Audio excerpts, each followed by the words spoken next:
What's good, people? It's about that time to randomly relate, reverse rants, no hate.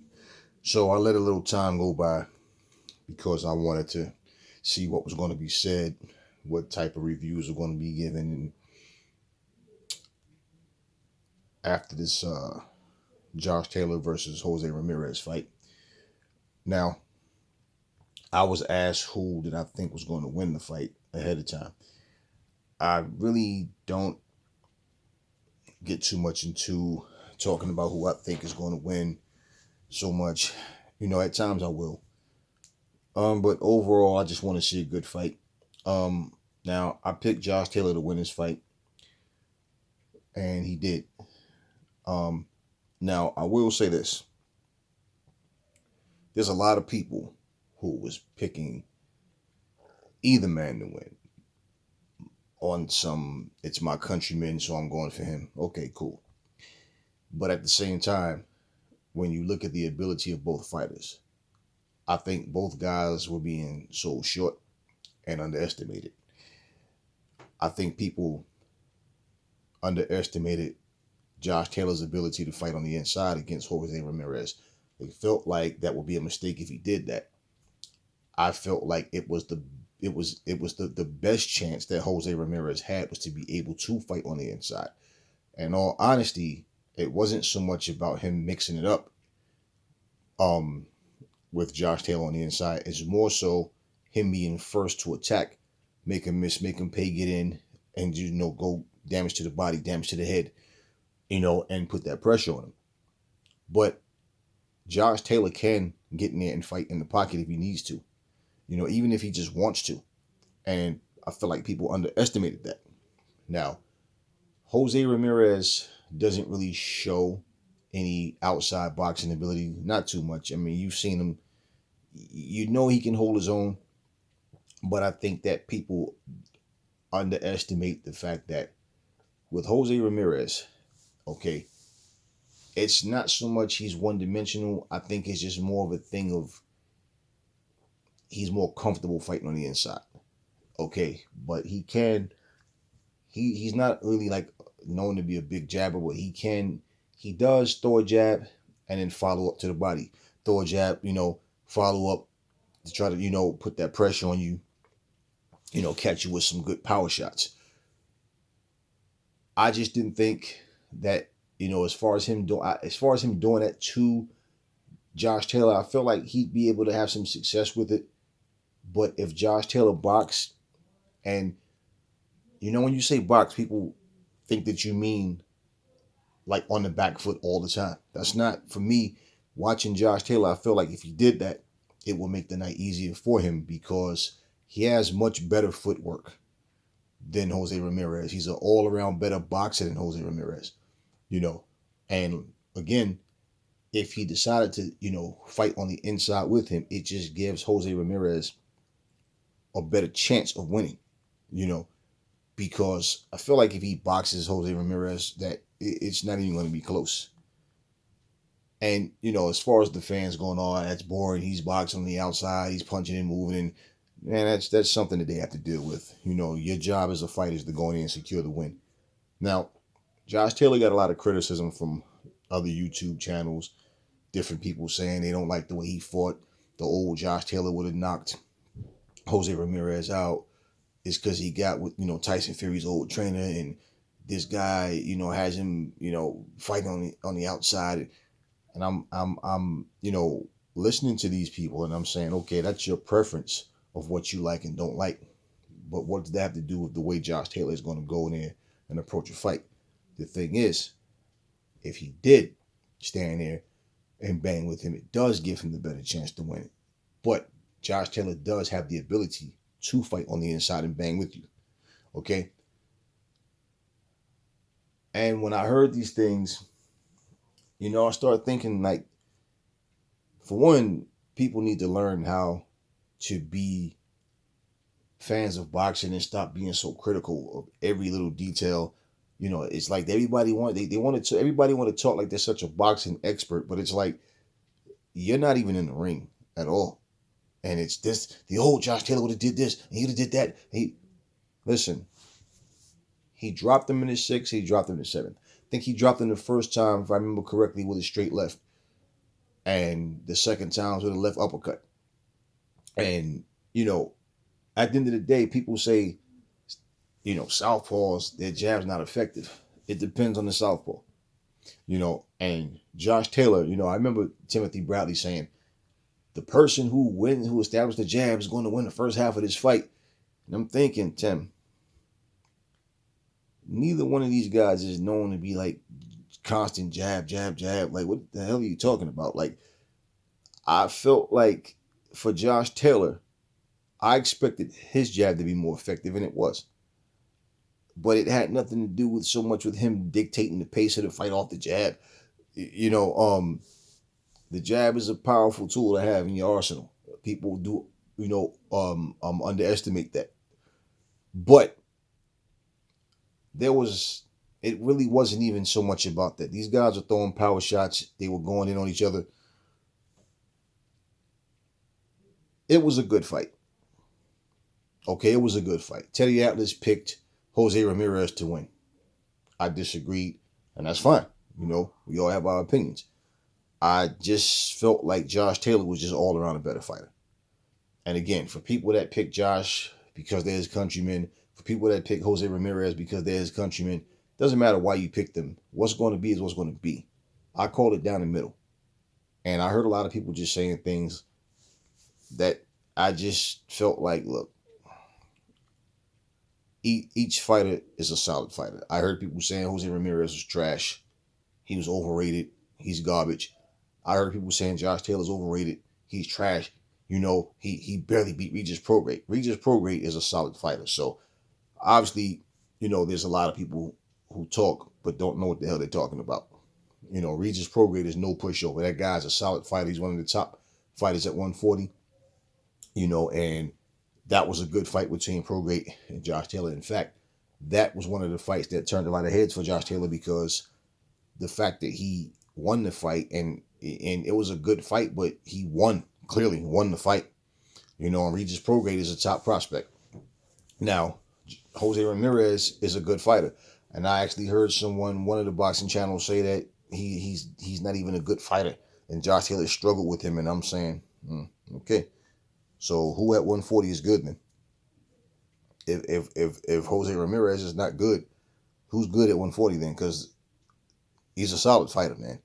But again, people and their opinions. Now, if you remember the interview where I think it was Ellie Setback was asking him, oh, when you had him hurt, you almost had him gone out in the third round. How bad do you think he was hurt? And did you hear Ramirez's response? He said, I caught him with a good shot, might have buzzed him, but he was never on the verge of I never had him where he was almost out of there at no point in the fight. I respect Ramirez's, his attitude, his temperament. I don't like, I just can't get in the big mouths, even though Josh Taylor was talking a lot of trash, but Josh Taylor can't fight. But I still feel like all of that rah-rah is not necessary. It is what it is, though. But I like the fact that he was honest in his answer, because a lot of egotistical, delusional fighters would have, oh, yeah, I definitely had him hurt. I could have got him out of there. No.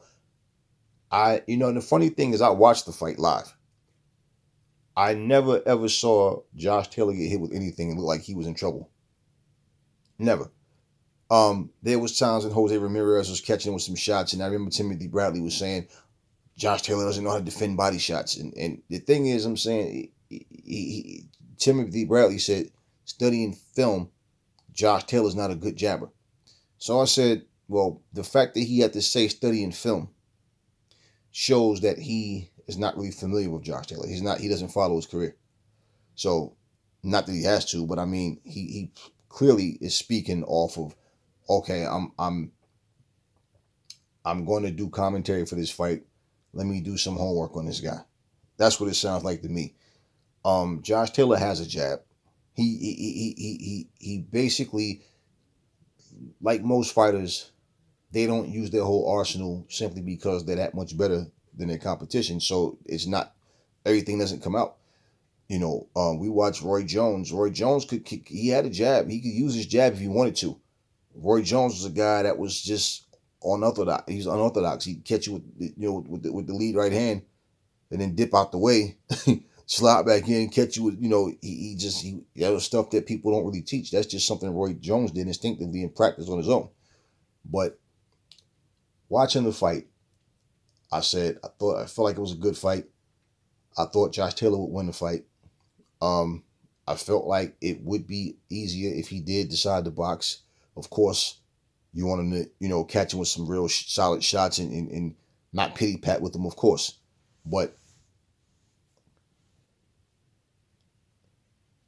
I heard a lot of things about this fight that I felt like, I don't know what you guys are watching, because I watched the whole fight and I didn't see the things that you guys are talking about. I think a lot of it is just, like I said, a lot of bias. And a lot of people, like I said, they want to be boxing critics instead of boxing fans.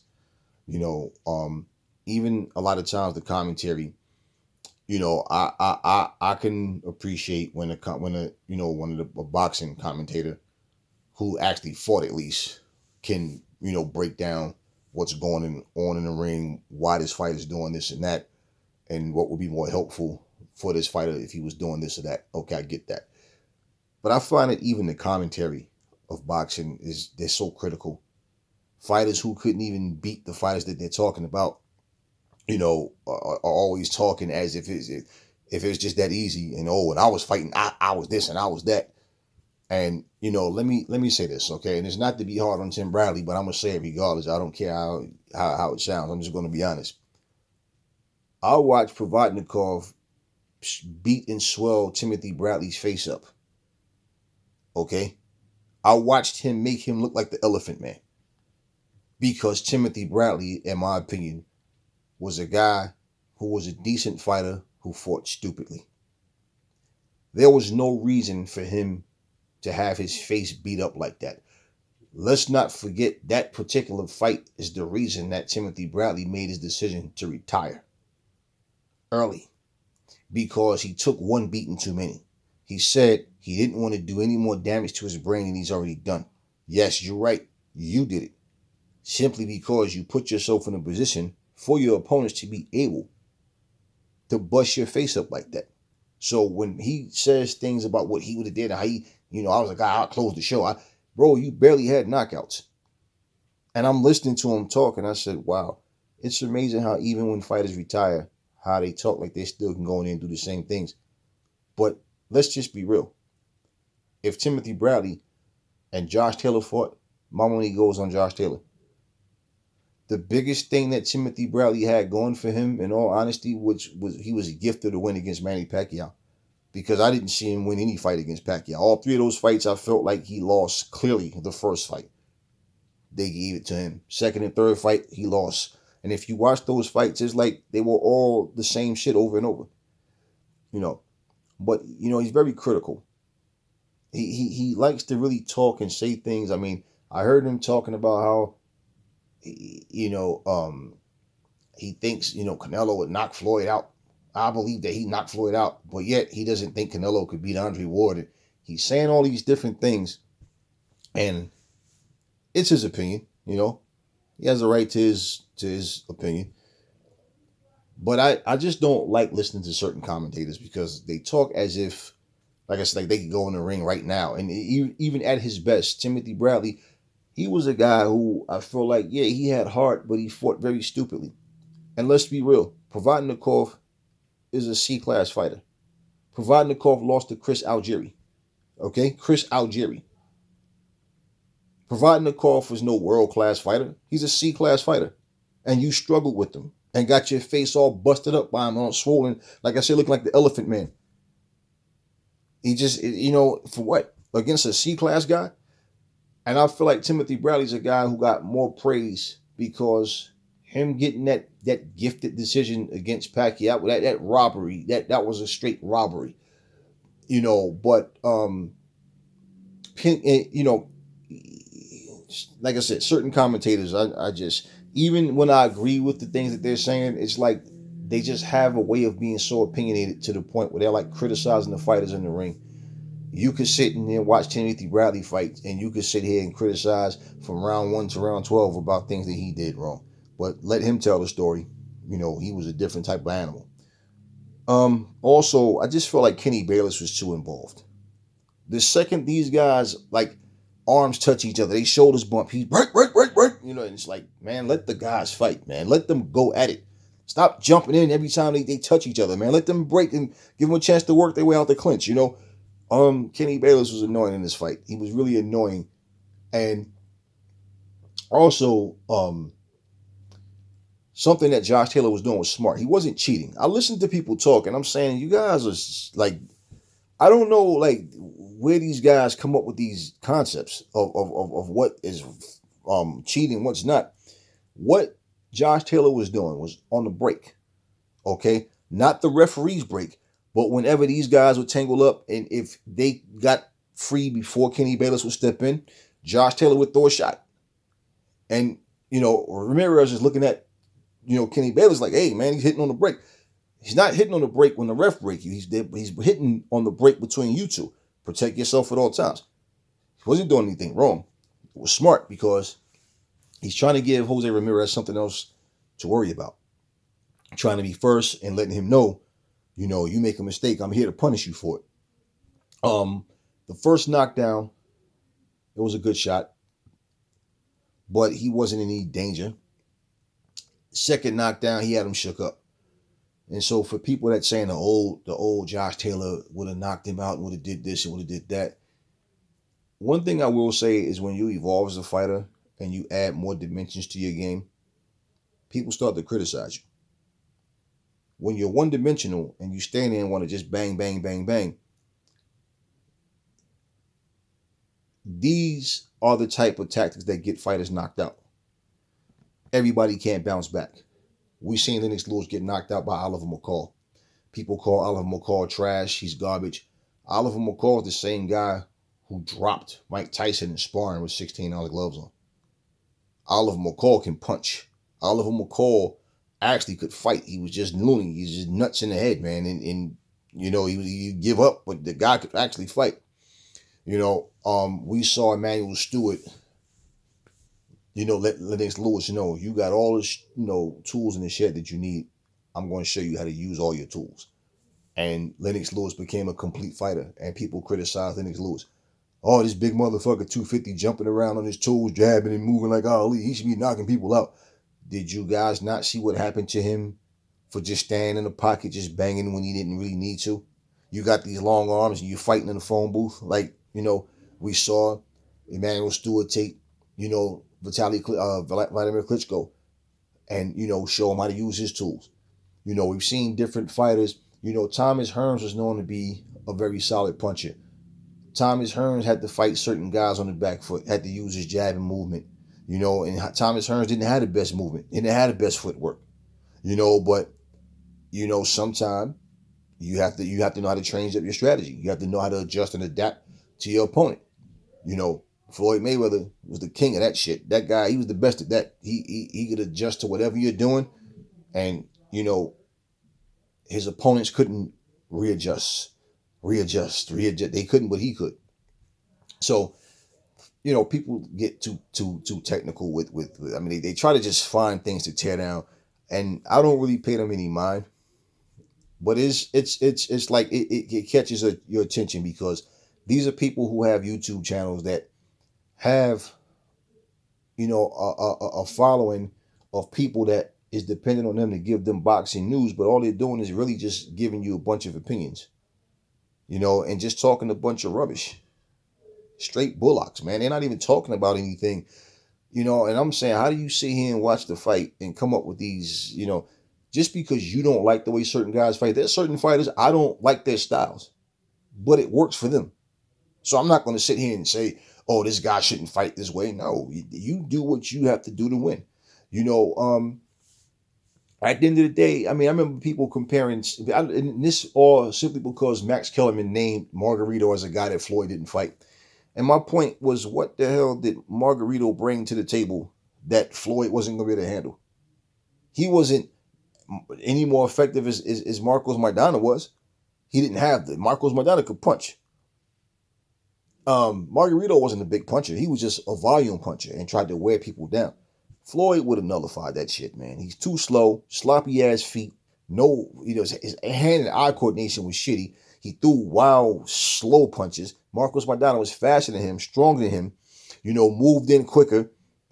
I mean, people forget this is the same guy that Shane Mosley, destroyed when he finally started catching him, when he was able to, catching with shots. There was nothing special about Margarito, and the guy was also a cheat. So the fact that Max Kellerman named him as a guy that Floyd didn't fight, and I'm just like, bro, did you see anything in Margarito? Who the fuck? Think about this. Who the fuck ever brings up Margarito? Like, who says, yo, that guy beat Margarito? Like, Margarito's some big. Margarito was just a guy. He had good stamina. Had really good. He had great stamina. And like I said, he was a volume puncher. But there was nothing special about Margarito. And he was a cheat again. Putting plaster in his shit, in his gloves, in his hand wraps. Overall, I think it was a good fight between those two.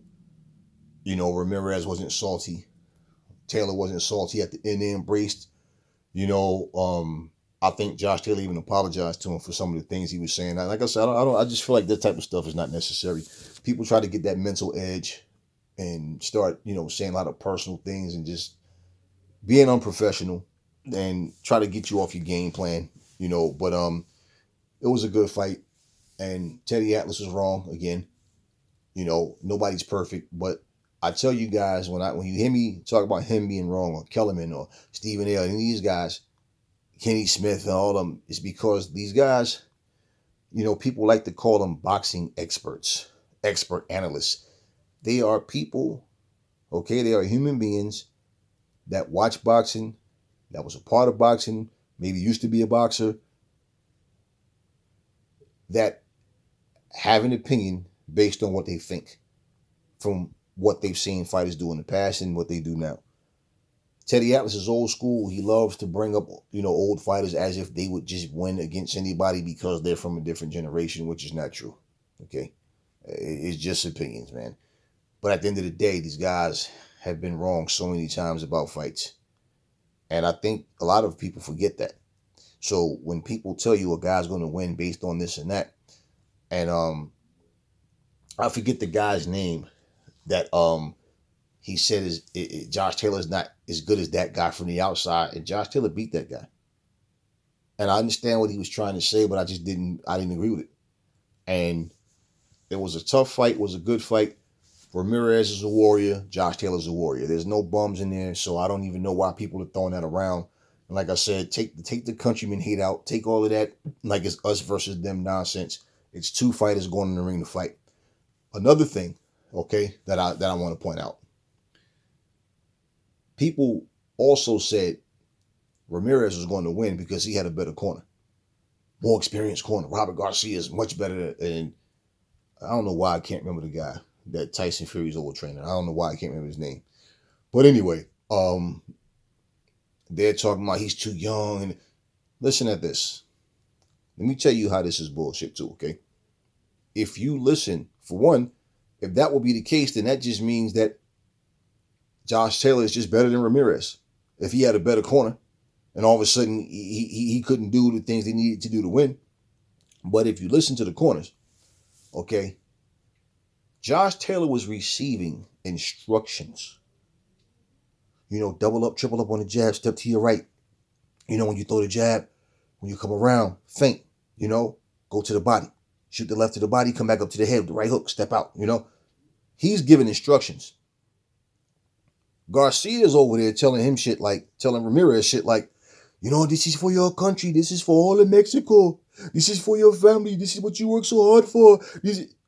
From early to the last round, he's trying to give him pep talk. He's not really giving him instructions. He's telling him, don't let him do that. The guy's doing this and that. Don't let him do that. Don't let him do that. You got to step it up. You got to be more intense. This is the type of instructions he's giving him in the corner. Your corner man can't fight for you. They can only try to be your conscience. They can, point out what they see going on. A true fighter knows what's going on. you understand why this is happening. If you instinctively can't, maybe some fighters just have it and some just don't. Because if you can't instinctively understand, I see why he's landing that right hand. I know what I'm doing wrong. You understand? Then you know the mental aspect of the game is something you have to really focus on as well. Because just like playing basketball or anything else, they all have coaches. But when you playing ball out, without a coach, don't you guys know? You see what's going on. You understand why these guys are winning. Why we're not making the shots that we're going for. Everything. Why they getting the rebounds. You know these things. But regardless, Josh Taylor's corner was it was instructions. It was a game plan. It was, detailed. This is what I want you to do. This is what you know. And Ramirez's corner, like I said, was just pep talk and a lot of desperation. And pretty much, you know, having a good corner is vital. But as far as you winning a fight, you still have to know what's going on. It's no different when a fighter is going out and his corner is telling him to do something and he's not doing it. And he winds up doing something, better, getting a better result than what he was getting following his trainer's instructions. And also another reason why a lot of times with fighters, wind up leaving certain trainers because certain things are not happening the way it's supposed to. Ben Davison, thank you. Thank you, self. Ben Davison, people are saying that, his style is different. And the guy that he was with before that, Josh Taylor, I'm talking about, he's a better fighter. Look, that's like saying people talk about the old AJ would have did this, the old AJ would have did that, okay? But when AJ lost to Andy Ruiz, okay, you heard AJ say himself in the rematch after he won. He said if he fought Ruiz the same way he did the first time, he probably would have lost again. AJ can fight him and beat him more in the pocket, right, without moving as much after he find that rhythm and get comfortable with, okay, I'm comfortable at this range. You don't go in there because the fans are insulting you and talking trash about what you should do. We see Deontay Wilder hitting pads, hitting mitts, right? And everybody's talking about, yo, Deontay looking good. Yeah, right? Okay, let's hope he can bring what you see him doing in the ring in an actual fight. And I always tell people, when nothing's coming back at you, yeah, it looks impressive. But it's different when you're getting punched in your face, upside your head, and all up in your ribs, all in your kidneys. It's different then, especially when you haven't been doing this all your career. Hopefully, he can add these things to his game, and we'll have better fights with this guy instead of just getting outboxed by C-class fighters and finally landing the right hand. At the end of the day, though, the point is you have to be comfortable doing these things. So for AJ, keep training, keep working hard, and he get to the point where he understands what he has to do. He gets comfortable with certain ranges with certain fighters. Everything is different. But to go in there and stand in the pocket because the fans that want to see you get knocked out is saying that's what you should do. No, you don't do that. You don't do that. So anyway, I'm going to wrap this up. I just wanted to, pretty much wait, let a little time go by. I didn't do it right away, like I said, because there's always something that you can, that may come up in conversation that you didn't talk about. That I don't want to have to make another video talking about Josh Taylor and Ramirez all over again, just to add some things that I forgot to say. And I'm thinking now, did I leave anything out? I don't know. Oh yeah, another thing. Josh Taylor, from what I understand, says he wants to fight Terrence Crawford. I don't think this has anything to do with Undisputed. I know one channel was saying that the only way for him to be truly great, he has to fight Terrence Crawford because Terrence Crawford was the last, undisputed at 140, and the only way for him to be great, he has to beat him. Okay, I don't agree with that shit. That's that person's opinion. But for one, Terrence Crawford left 140 a while ago. He's been at 147. He hasn't done much of anything at 147 that was really noteworthy. We know Terrence Crawford is a great fighter, but Josh Taylor is either coming up to 147 or there's no fight because I don't see Terrence Crawford going back down to 140. And him fighting Terrence Crawford, win, lose, or draw, has nothing to do with Undisputed. So I don't even understand how to say how that's like. I mean, you just won Undisputed, and people are wanting to take credit away from you because of their personal dislike. That's crazy. Look, Josh Taylor, Ramirez, they put on a great fight. It was a good fight. And bottom line, I tip my hat to both guys. So with all the criticism that's been thrown at both fighters, like I said, you got a lot of people talking about what they don't know. Never fall in love with lies. Remember, the truth brings hate out of people, and I will catch y'all on the next video.